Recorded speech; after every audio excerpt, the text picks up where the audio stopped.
you awaken. No insistent buzzing, no predetermined engagements filling your calendar, no stream of notifications illuminating your display. Just an encompassing tranquility. Merely yourself. This profound quietude feels unfamiliar, almost disconcertingly serene. And then, it arises. That insidious whisper of apprehension. That constricting pressure in your chest. That persistent ache.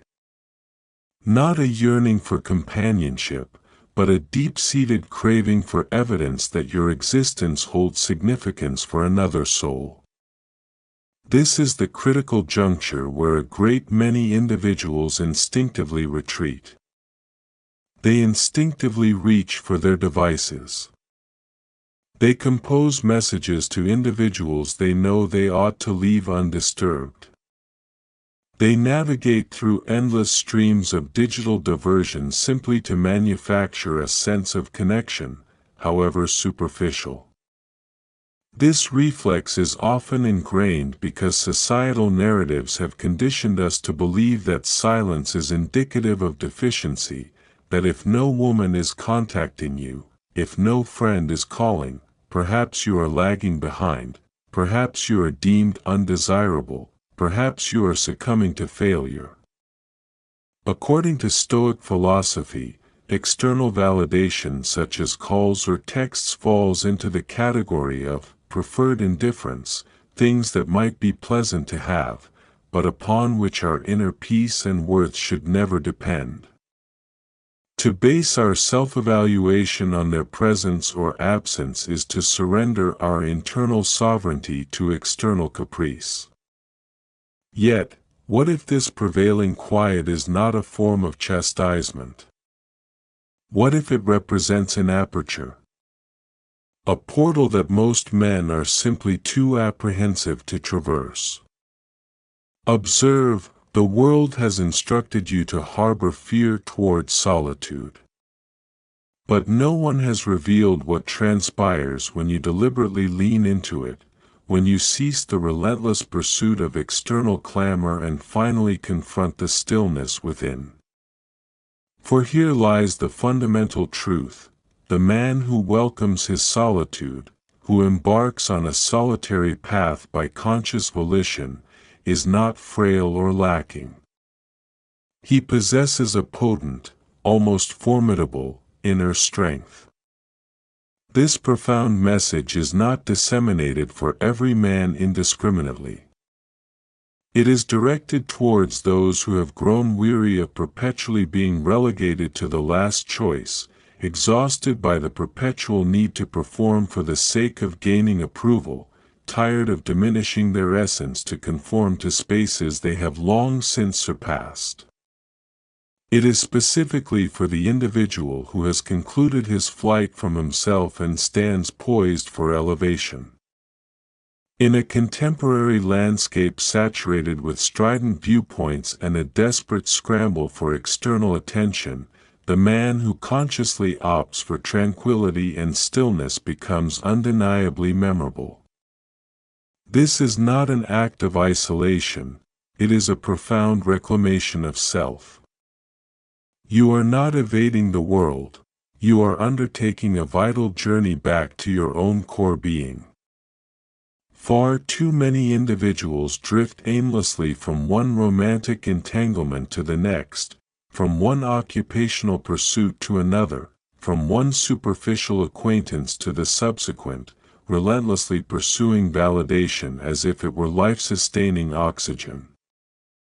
But what happens when you pause this relentless pursuit and simply settle into your own presence?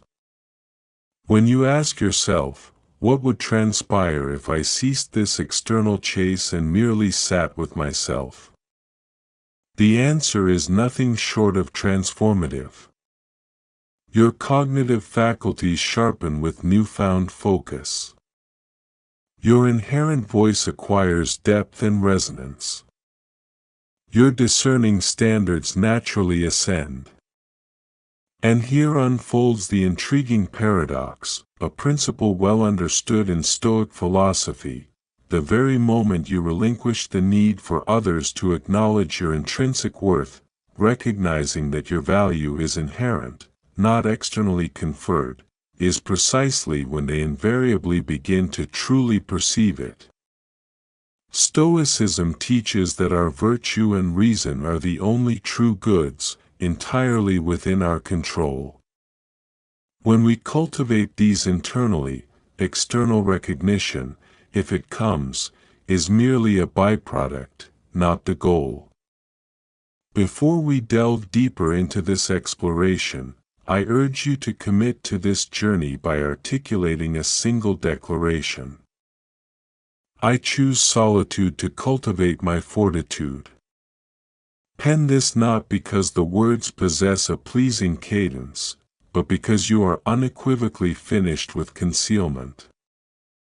Because you stand ready to abandon the chase and commence the process of becoming. This statement represents your definitive line in the sand. Type it, internalize it, and let us embark. 1. The apprehension of silence. You find yourself seated in the dimness, and for this rare interlude, there is no avenue for escape, no urgent alerts clamoring for attention, no agenda demanding adherence, no individual requesting your time. There is only the rhythmic sound of your own respiration and something more substantial residing beneath it, your own unvarnished thoughts. For many, the fear is not merely the state of being alone. It is the trepidation of what this solitude inevitably unveils. Not the mere absence of other people, but the potent, undeniable presence of truth. Silence is not an empty void, it is a profound, often challenging, confrontation. It does not shriek accusations or impart shame, it simply unlocks the inner repository. The regrets you carefully interred, the pivotal choices you repeatedly deferred, the potential iterations of yourself you solemnly vowed to embody but never actualized, they all abruptly surface, unbidden and starkly unfiltered. That past connection that dissolved into disappearance. That promising professional opportunity you hesitated to pursue. That solemn commitment you broke to yourself in the privacy of moments when no one else bore witness. You might instinctively attempt to divert your gaze, but there is no longer anything available to provide diversion, no casual conversation to use as a shield, no relationship in which to seek oblivion, no performance to enact as a distraction. There is only you and the uncomfortable truth you have been skillfully evading, perhaps for years. According to Stoicism, this confrontation is not merely discomfort, it is a necessary practice in facing reality, prosoque, examining our judgments about these past events, recognizing they are externals, thus indifferents, not inherently harmful to our inner self unless we judge them as such, and choosing our present response based on reason and virtue. The silence forces this invaluable self-assessment. And now arises the pivotal question, will you finally summon the resolve to confront these unveiled truths, or will you yield to the familiar impulse to flee once more? This underlying apprehension is precisely why so many individuals maintain a state of perpetual motion, transitioning relentlessly from one relationship to another, from one objective to the next, from one digital display to the subsequent. Their relentless movement is not driven by an intrinsic desire to construct something meaningful, but rather by an imperative need to escape from something internal. Not from the external entities, not from her, not from them, but profoundly, from themselves. Because silence possesses the power to strip away the facade, to shed the constructed mask. And when it does, you are presented with a stark dichotomy. You either crumble under the weight of unvarnished reality or you experience a genuine awakening. Initially, the silence can feel intensely harsh, even brutal. It causes your chest to tighten with palpable anxiety. It amplifies every lingering insecurity, making them resonate more loudly than any external voice could ever manage. Whispers arise: you are insufficient, you will invariably be overlooked or forgotten, nothing you undertake holds genuine significance. Yet, if you persist, if you consciously navigate through the internal turmoil by grounding yourself in your breath, if you relinquish the futile attempt to escape from it, a fundamental transformation begins to occur. You commence the realization that you are still present, still capable of drawing breath, still inherently competent. And those pervasive negative thoughts, they are not the totality of who you are. They are merely echoes, outworn narratives from the past. They may resound, they may demand attention, but you are not compelled to grant them entry or be governed by them. That is the precise juncture at which clarity descends, quietly, without dramatic fanfares or pyrotechnics, simply a still, certain knowing. You are not irrevocably defined by your past, you are not the sum of your regrets, you are not solely the individual who was left behind, you are not merely the man who experienced past failures. You are, fundamentally, the man who remained. The one who refused to recoil, who willingly settled within his own internal crucible, his own ordeal, and steadfastly declined to avert his gaze. That quality is exceedingly uncommon. That represents authentic potency. That is the essence of a Stoic stance, facing adversity, internal or external, with reason and unwavering resolve, finding strength not in its absence, but in the virtuous response to its presence. Genuine development does not commence within the confines of a gymnasium. Not solely within the pages of books or the audio waves of podcasts or self-help content. Its origin lies in stillness.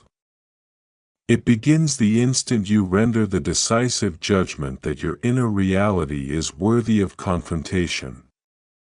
You sit within the tempest. Allow it to rage. Permit it to distort your immediate perception. Let it shatter every carefully constructed illusion about yourself and the world. And you simply remain. You do not hasten to fill the perceived emptiness, you allow it the space to reside. And in undertaking this act of courageous acceptance, you reclaim something that the majority of individuals never truly grasp: internal sovereignty. This echoes the Stoic concept of the hegemonikon, the ruling faculty of the mind, which is the only thing truly within our control and the source of our freedom and command over our inner state. From the fertile ground of that silence, a new intrinsic voice emerges. Not one characterized by loudness or bombast, but by an unwavering steadiness. Not perfect or idealized, but profoundly authentic and veracious. And when you ultimately re-engage with the external world, you do so with palpable substance and gravity. Your articulated words penetrate more deeply. Your mere presence exudes a grounded, centered quality. This transformation occurs not because you have fundamentally altered the external world, but because you have, at long last, return to yourself, to the core of your being. And here is the unvarnished truth: the world is not in need of more men who seamlessly blend into the background. It is in desperate need of men who possess the fortitude to sit in profound silence and emerge from that experience possessing genuine discernment and clarity. Because that man, rooted in his internal reality, does not pursue external validation, he does not feel the compulsion to demonstrate his worthiness, he does not implore others for recognition. He inherently becomes seen, not through effortful seeking, but through authentic being, because his intrinsic essence doesn't request attention, it simply affirms its presence. 2. The approval purification process. A vast number of individuals are ensnared by an addiction to something fundamentally imperceptible to the naked eye. Not the obvious dependencies like alcohol, illicit substances, or compulsive wagering, but something far more insidious and pervasive: external approval. They consult their handheld devices the moment they awaken, not primarily driven by a need for vital information, but by an urgent requirement for validation. Did that person respond to my message? Did others express affirmation for my digital posting? Did someone, anyone, take notice of my existence? On the surface, this behavior appears innocuous enough, yet it is far from harmless. It is, in essence, a profound neediness skillfully veiled as social connection, a reliance on external opinion adopting the guise of pleasant interaction. Its immense danger lies in its near invisibility. There are no public service announcements warning against it, no formal rehabilitation programs tailored for its treatment, no staged interventions orchestrated by concerned loved ones. Yet, it insidiously erodes your intrinsic self over time, because its influence extends beyond merely dictating your actions. It fundamentally reconfigures your very perception of who you fundamentally are. According to Stoic philosophy, placing value on external approval is a dangerous error in judgment. Epictetus taught that we should be concerned only with what is within our control, our judgments and actions, viewing external opinions as mere impressions to be examined, not absolute truths upon which our worth is based. This need for approval is a primary example of giving undue weight to an external indifferent. The relentless pursuit of approval inevitably compels you to contract your authentic self. You find yourself assenting when your truest inclination is to vocalize a vehement refusal. You feign amusement at things you genuinely find devoid of humor. You consciously eschew silence, evade honesty, and actively avoid standing apart from the collective, all in a desperate attempt to avert the perceived pain of rejection or disapproval. You labor under the misapprehension that you are navigating safely, but in truth, you are severely diminishing your potential and scope. You are engaging in a Faustian bargain, exchanging your genuine voice for fleeting comfort, your inherent selfhood for superficial acclaim, your fundamental autonomy for a precarious sense of transient belonging. And gradually, over time, that insidious craving to be liked metastasizes into a formidable confinement, a self-imposed prison. You may adorn the walls of this confinement with the ephemeral decorations of compliments and accolades, but deep down, you recognize your ensnared condition, trapped within a contrived persona others have constructed for you, fundamentally divergent from the man you were authentically destined to embody.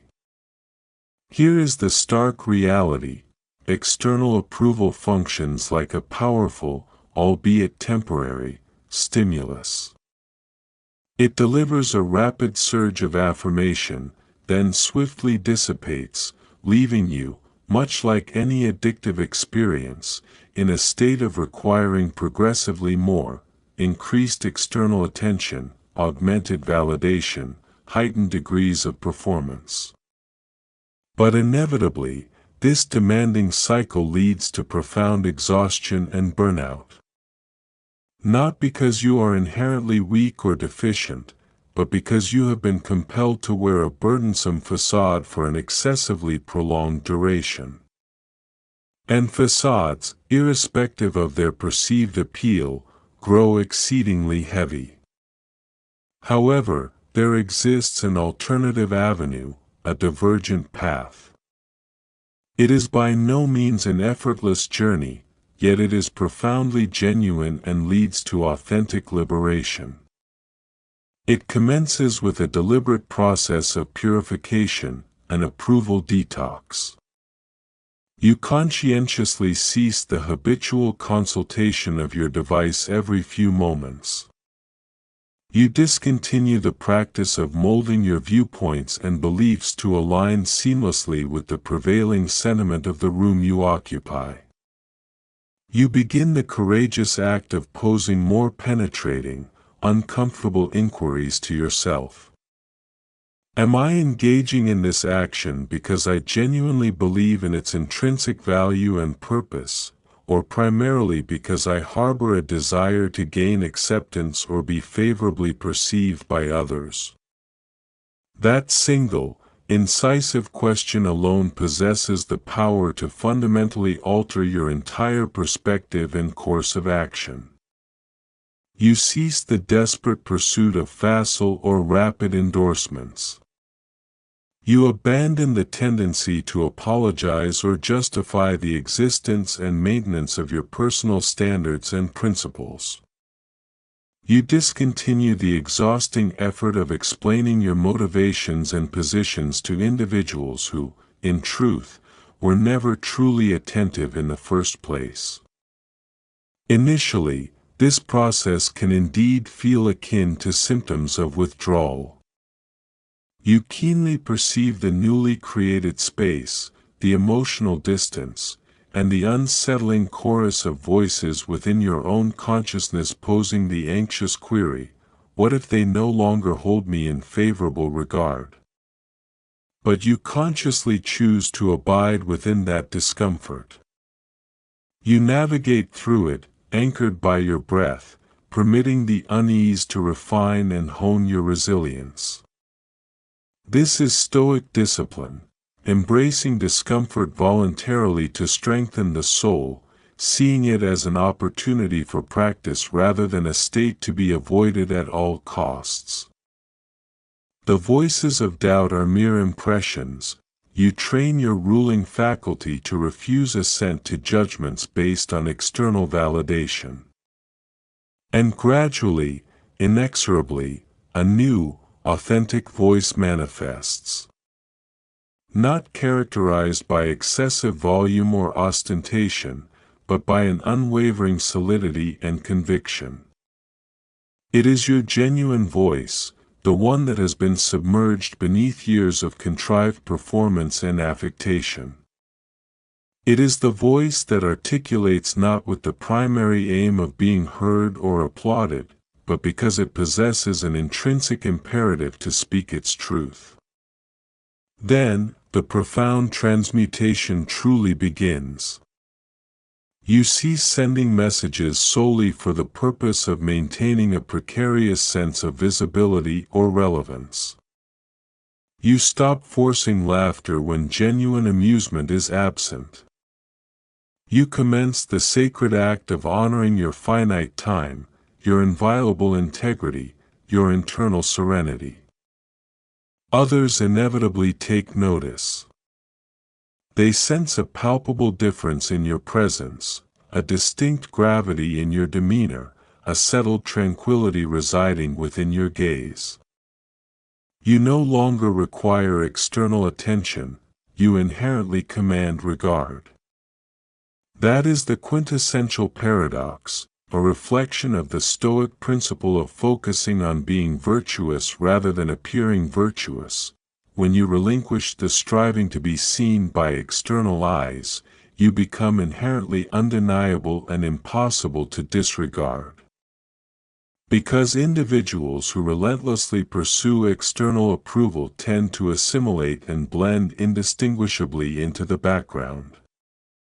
But individuals who make the courageous choice to prioritize their own intrinsic authenticity and internal alignment, they undeniably distinguish themselves. Not through sheer auditory prominence or outward display, but through the quiet power of congruence between their inner state and outer actions.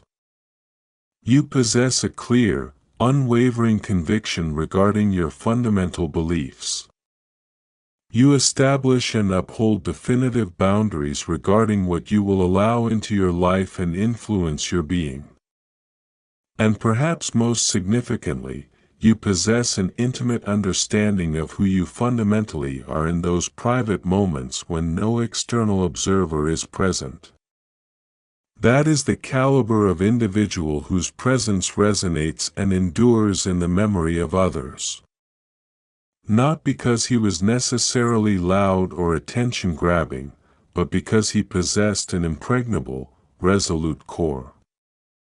Undertaking an approval purification is often a challenging and disorienting process. It invariably entails the dissolution of superficial acquaintances, the fading of perfunctory pleasantries, the cessation of temporary, conditional acclaim. But what you ultimately procure through this arduous process is, in essence, everything of true and lasting value.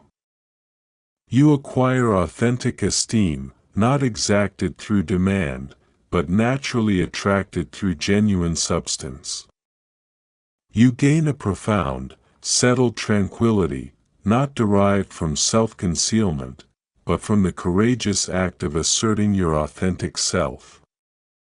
And you attain true power, not stemming from external control or domination, but from the crystal-clear lucidity of self-awareness and alignment.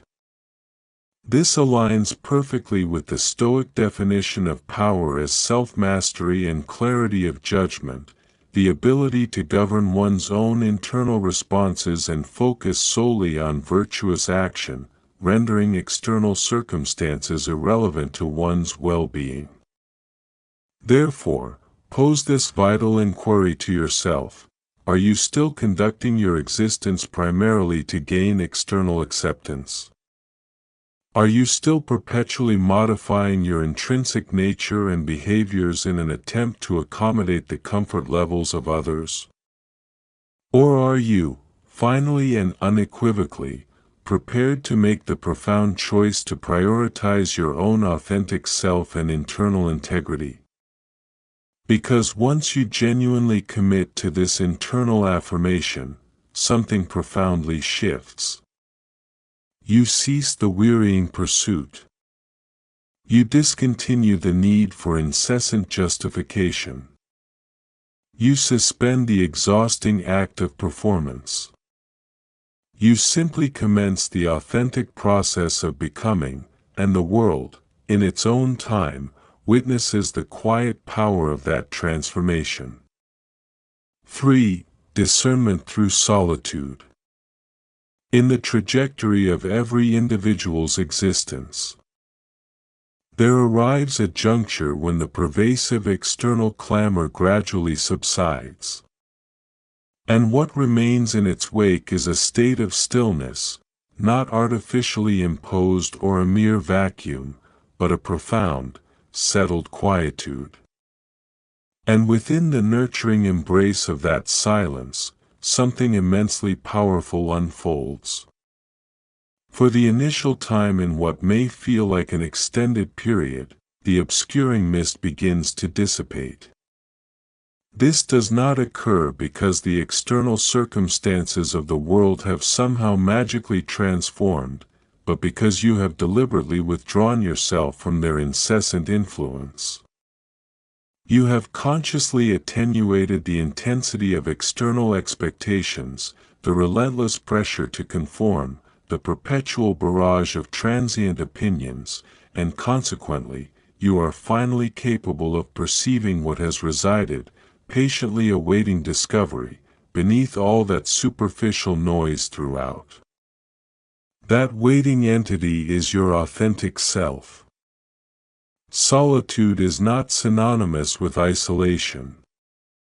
It is, rather, a vital process of internal restoration and renewal.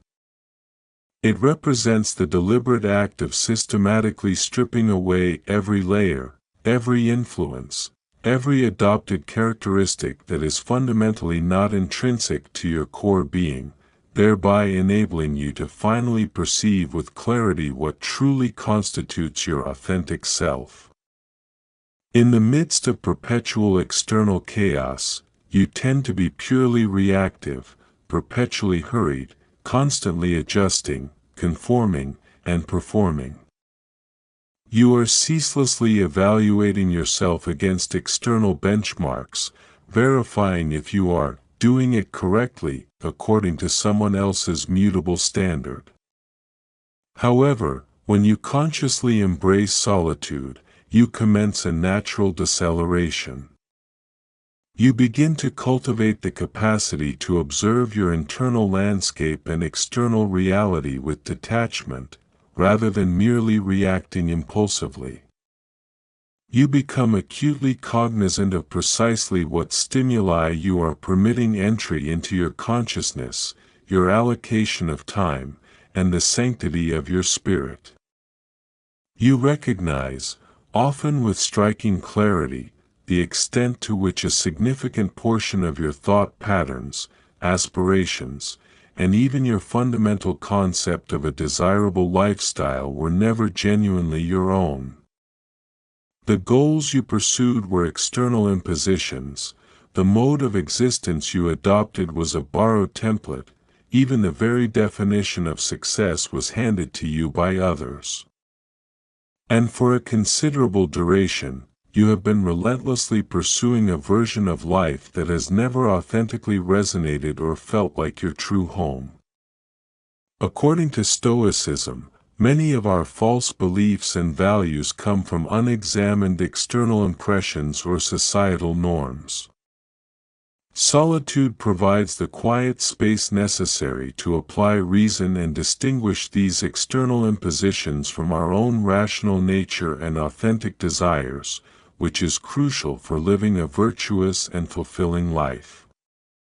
But when you strategically withdraw, when the incessant stream of information goes quiet, when the communication device remains inactive and unconsulted, when your leisure time is not exhaustively prescheduled, something profoundly new emerges: discernment. Lucidity. You begin to formulate superior, more insightful inquiries. Not the outwardly focused question of, what do others anticipate from me, but the deeply introspective question, what do I authentically desire? What activities or pursuits genuinely invigorate my spirit? What situations or interactions consistently drain my vital force? Who do I characteristically become when in the company of certain individuals, and do I genuinely approve of that iteration of myself? Solitude grants you the essential space and tranquility to confront these fundamental questions without the oppressive presence of external noise, without the compelling urgency to provide instantaneous answers, and without the implicit necessity of securing external approval for your conclusions. You simply settle into the experience. You allow yourself to perceive and feel what has been concealed beneath the surface. You breathe through the discomfort that arises, exercising fortitude and acceptance. And gradually, the internal mirror achieves a state of perfect clarity. You relinquish the facade of being content with circumstances that fundamentally do not resonate harmoniously with your inner truth. You cease the tolerance of connections and relationships that feel fundamentally hollow or devoid of genuine substance. You abandon the practice of self-deception employed merely to evade momentary discomfort. And you commence the process of residing in genuine alignment with your authentic self, not a perfect or idealized existence, but one characterized by authenticity and congruence. Not a meticulously polished external presentation, but a life grounded in profound honesty and integrity. You begin articulating "no" without the attendant burden of guilt or remorse, exercising judicious discernment. You actively cultivate personal space, not because you have become emotionally distant or aloof, but because you have, at long last, become genuinely discerning about the influences you permit in your life.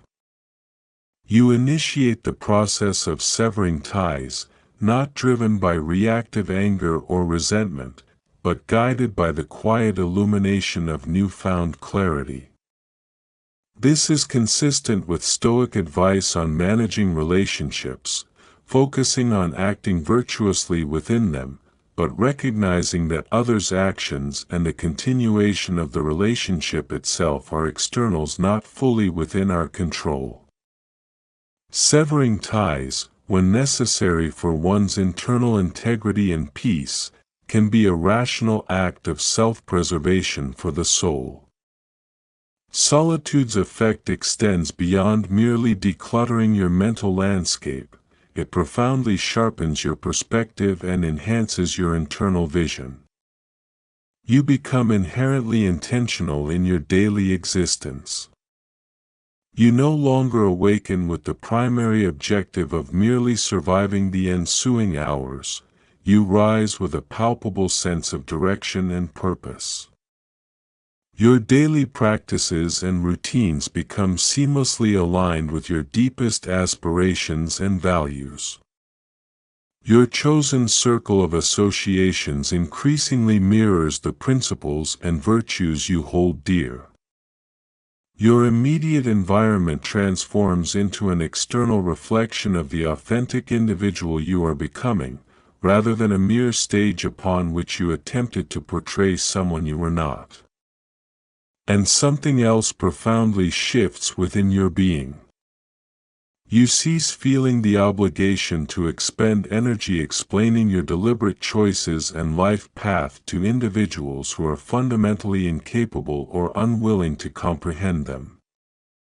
You experience no compulsion to engage in futile arguments or endeavor to prove your validity. You simply exist authentically, and the substance of your life itself serves as sufficient testimony.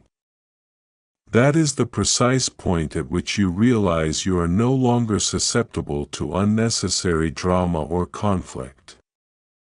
You are no longer vulnerable to manipulation because your core is rooted in truth, not external validation.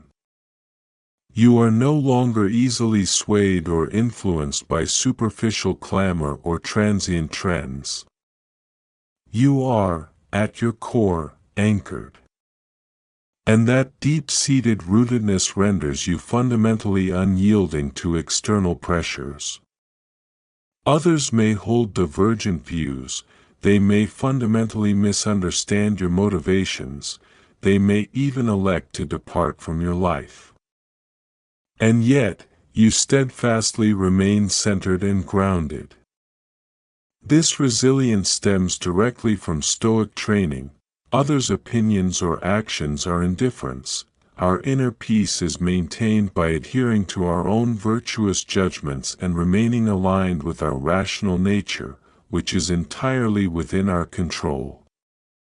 You are no longer orienting your life towards their acceptance or validation. You are residing in profound alignment with the authentic individual you were destined to embody. That, then, is the true and enduring boon of embracing solitude.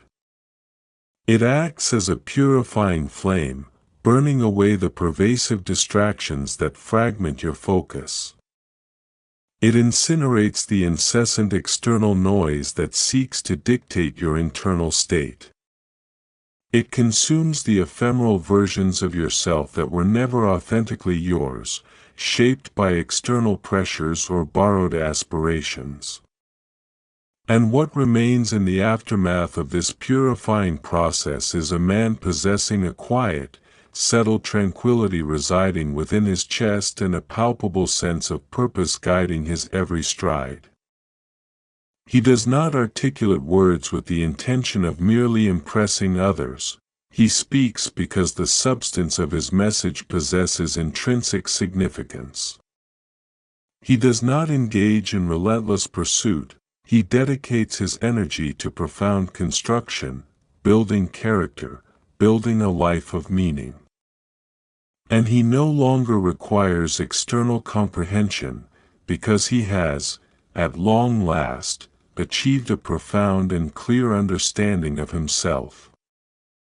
So, if your experienced reality feels hushed and tranquil at this moment, do not succumb to alarm or apprehension. That prevailing quietude is not a sign of emptiness or lack, it represents a profound invitation. It is the very essence of your existence urging you to decelerate, to pause, and to genuinely perceive. You are not in need of amplified external attention. You do not require a greater volume of digital affirmation, a higher frequency of replies, a proliferation of transient connections, or an escalation of distracting noise. What you genuinely require is an increase in stillness, an augmentation of solitude, more deliberate moments where you consciously choose to settle into your own company and engage with the intrinsic individual you have, perhaps inadvertently, neglected for an excessively long duration, your own true self. The individual who consciously embarks on a solitary path is not in a state of disrepair. He is engaged in a vital process of internal reconstitution. He is not engaged in flight from the complexities of the external world. He is deliberately returning to his inherent core, his personal center. He is refining his character, honing his discernment, incinerating every extraneous element that never authentically belonged to his being. He does not navigate through life like someone passively awaiting selection or validation by others. He moves with the quiet confidence of an individual who has already profoundly and irrevocably chosen himself. And as you progressively embody that authentic individual, the elements of your life begin to naturally align. The individuals who are genuinely compatible with your evolving essence remain present. The connections that are fundamentally incongruous or superficial gradually dissipate. And opportunities of genuine resonance no longer necessitate a frantic, exhausting pursuit, they simply converge towards you. That profound alignment is not a manifestation of mere enchantment or chance. That is the tangible outcome of internal proficiency and self-mastery, principles central to a Stoic life. If this exploration of silence and solitude resonates deeply within your being, resist the passive urge to simply scroll onward. I invite you to engage by offering a response below and articulating your answer to this pivotal question. What is one specific distraction you stand unequivocally ready to relinquish, commencing this very day? Then, signify your affirmation, not solely because you found the content superficially entertaining, but because something fundamental within your inner landscape has been stirred and awakened. And align yourself with this path by subscribing to this channel, particularly if you are genuinely prepared to invest your energy not in the superficial accumulation of noise or popularity, but in the profound cultivation of discernment, rigorous discipline, and an unwavering, quiet strength. We are dedicated to fostering the development of individuals who possess the capacity to lead, fundamentally, from the robust foundation of their inner being outward.